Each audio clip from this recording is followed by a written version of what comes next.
Hello po mga kabayan, pasensya na po. Hindi ko na-on ang mic kaya walang boses na nag-voice over na lang ako. Ito, pagdating ko dito, tinanong ko siya na papasok ako. Ayaw sana niya, gusto niya sa labas lang kami mag-usap kasi mahiya daw siya sa loob nila, kalat daw. Kasi walang babae, walang maglinis, puro sila mga lalaki. Yung kasama niya, ang mga anak lang niya.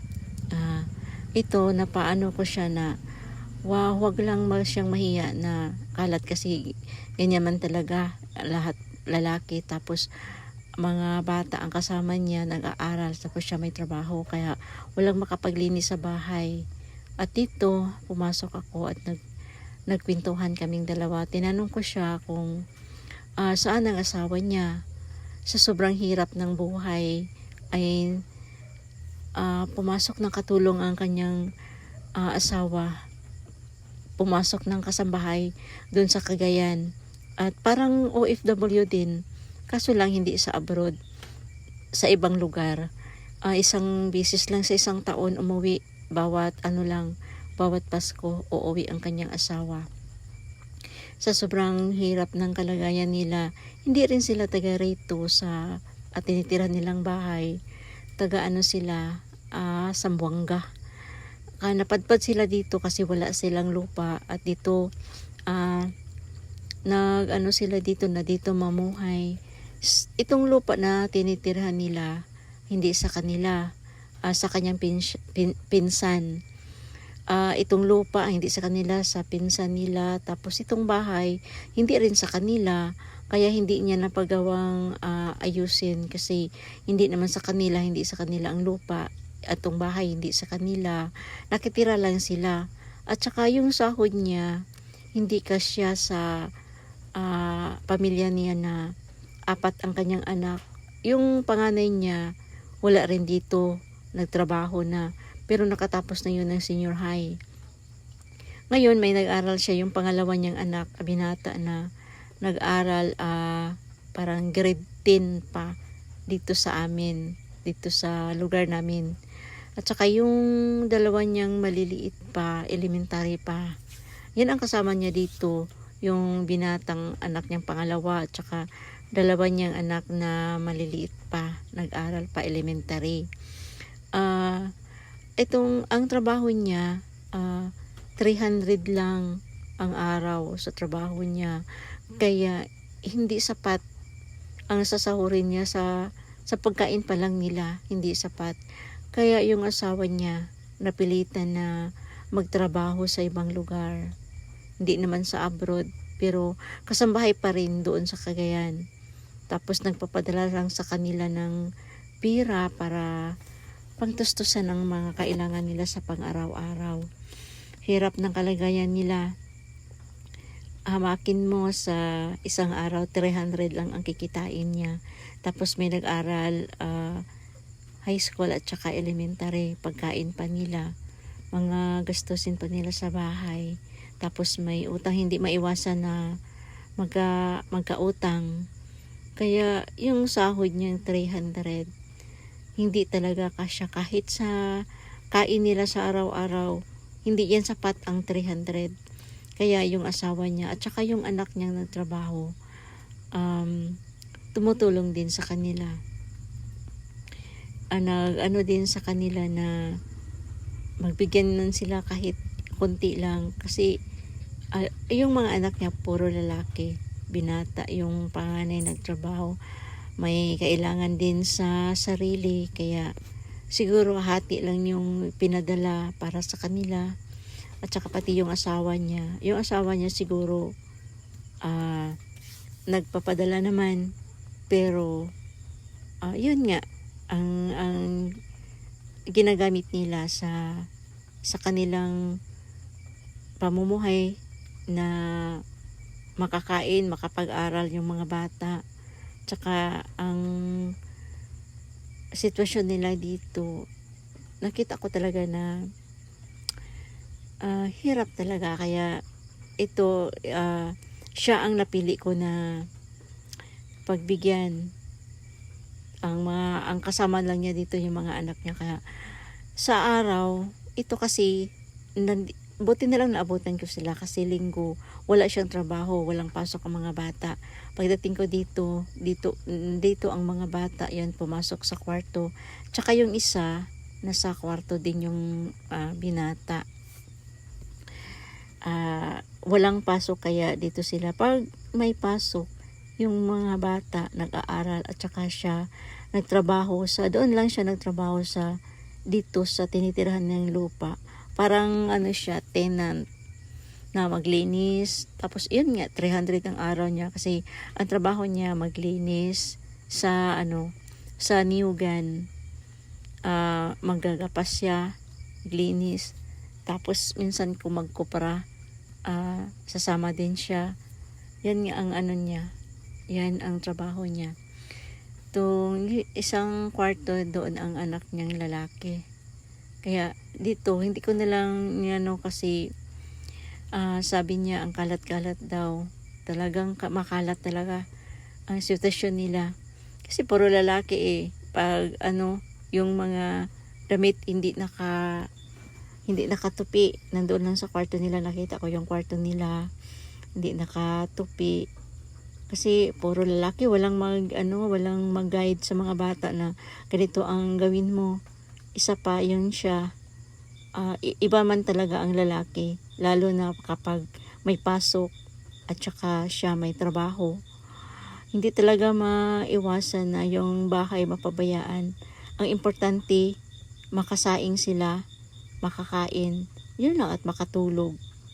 Yun lang ang doon sa bahay kasi puro lalaki Nadatnan ko sila na ganito kalagayan na parang kapag kahit na walang trabaho linggo, wala silang trabaho, hindi rin makapag-ayos ng bahay kasi parang doon niya nag-relax sa araw ng linggo. Wala namang trabaho kaya para maano ang katawan nila. Ganito ang sitwasyon nila sa kanilang bahay. Hindi niya pinaayos kasi hindi naman daw nila bahay, hindi rin sa kanila ang lupa. Kaya hinayaan na lang ganito ang sitwasyon nila, basta lang may matulugan sila, may mauwian na bahay. Kahit ganito lang na may yung dingding na butas-butas. Basta lang hindi sila mabasa pag umuulan. Ito naman yung pangalawa niyang anak lumabas. Kasi parang nahiya din o yun, dinampot yung mga plato na pinagkainan nila. Kasi habang nag-uusap kami, sabi ng ama niya, pasensya na talaga. Makalat talaga kasi puro lang kami dito lalaki. Tsaka siguro, oras ng pahinga. At sa bantang dito, binigay ko na ang grocery na dala namin. Ito ang grocery namin. Binigay ko na sa kanila. Sobrang nagpapasalamat ka kaso hindi marinig ang kanyang pagpapasalamat kasi po hindi ko na open ang mic. Pagdating ko dito, pagtingin ko, bakit walang boses? Ilang beses ko inulit. Kaya tagal ko na upload kasi inulit ko talaga. Yun pala. Tapos, ito ang mga grocery na binigay ko. Pagdating ko dito, try ko na ipasok yung mic, yung mic ko. Tapos nagsalita ako. Hindi ko inipin yung mic. Wala talagang boses. Yung inupin ko ng mic, may boses na. At dito, ito. Wala talaga, hindi ko na open ang mic kaya hindi marinig. Yung pagpapasalamat niya sa bandang ito, nagpapasalamat na siya sa binigay natin ng sobrang saya nila, lalo na yung mga anak niya. Yung panganay niya paglabas namin, humahabol pa yung anak niya na nagpapasalamat. Ilang abot pa siguro ng 5 araw ang makonsumo nila itong dala namin ng mga grocery. At dito, sobrang nagpapasalamat po siya. Hindi lang marinig kasi talagang pasensyahan niyo na ako. Ang senior, hindi nakalimutan ko ma-open yung mic. Akala ko okay na. Yan pala, hindi, kaya hindi marinig, kaya na voice over na lang ako. Hirap ang voice over. Kung may voice over sana ako, kapag na-open ang mic ay kunti lang. Ay nako, ito hirap mag voice over na hindi ko maano yung pagsasalita niya. Basta yun, nagpapasalamat siya yung binigay na mga grocery at sa lahat ng mga sponsor.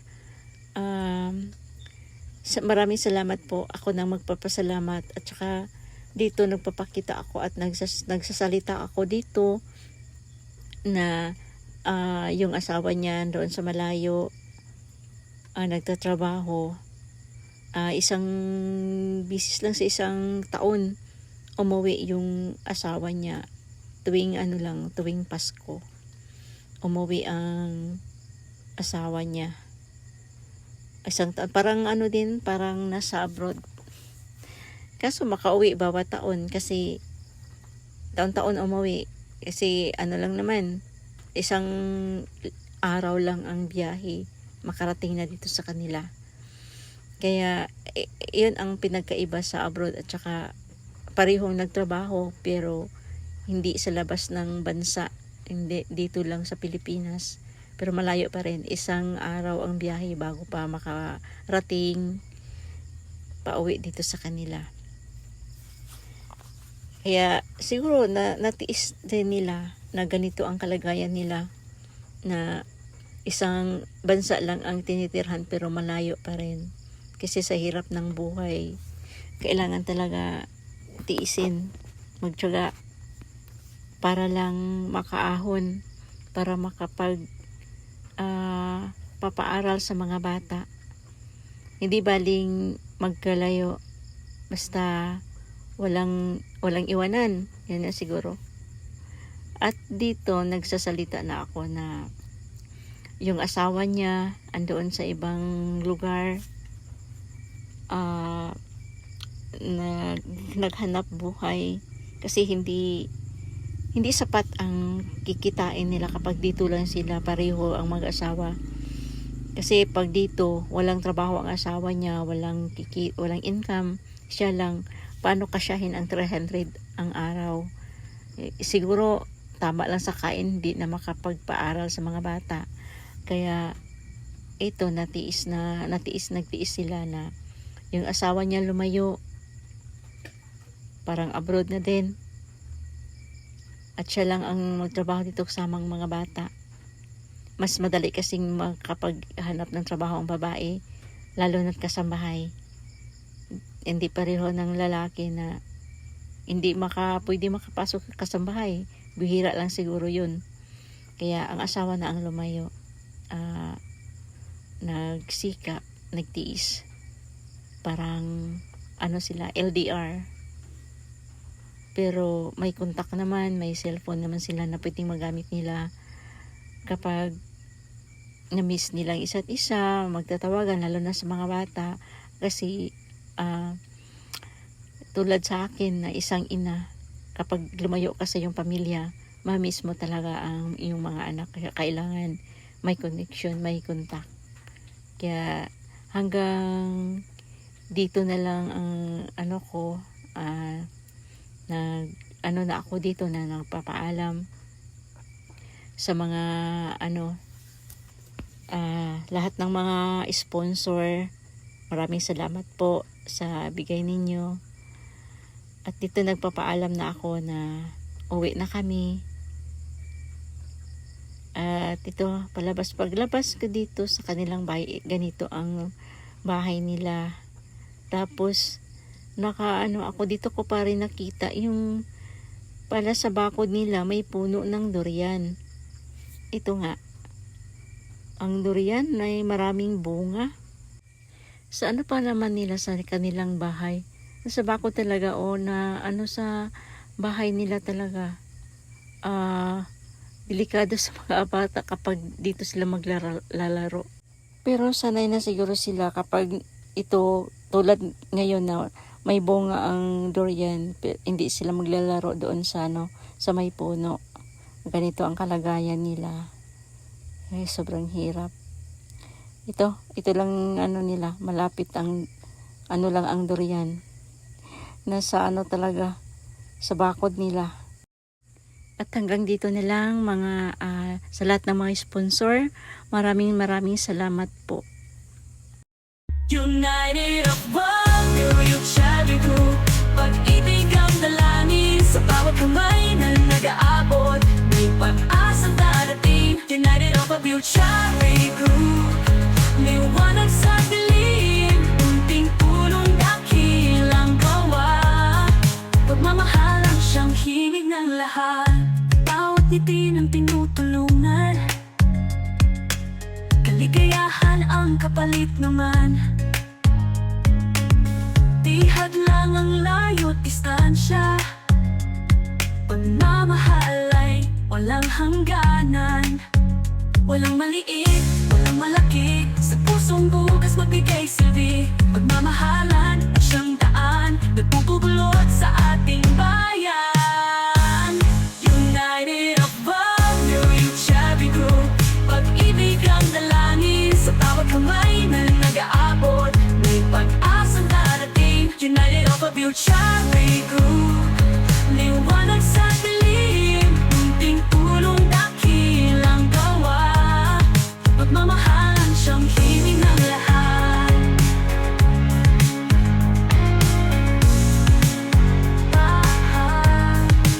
Sama-sama tayong magsilbi. Puso'y bukas, walang hinihintay na ganti. Sa munting paraan, sa bawat hakbang. Pagmamahal ang ating ilaw at gabay. United of One, New Cherry Group. Pag-ibig ang dalangin sa bawat kamay na nag-aabot. May pag-asang darating. United of a Cherry Group. Liwanag sa dilim, munting tulong dakilang gawa. Pagmamahal ang siyang himig ng lahat. Munting tulong dakilang gawa. Pagmamahal na tangi at wagas.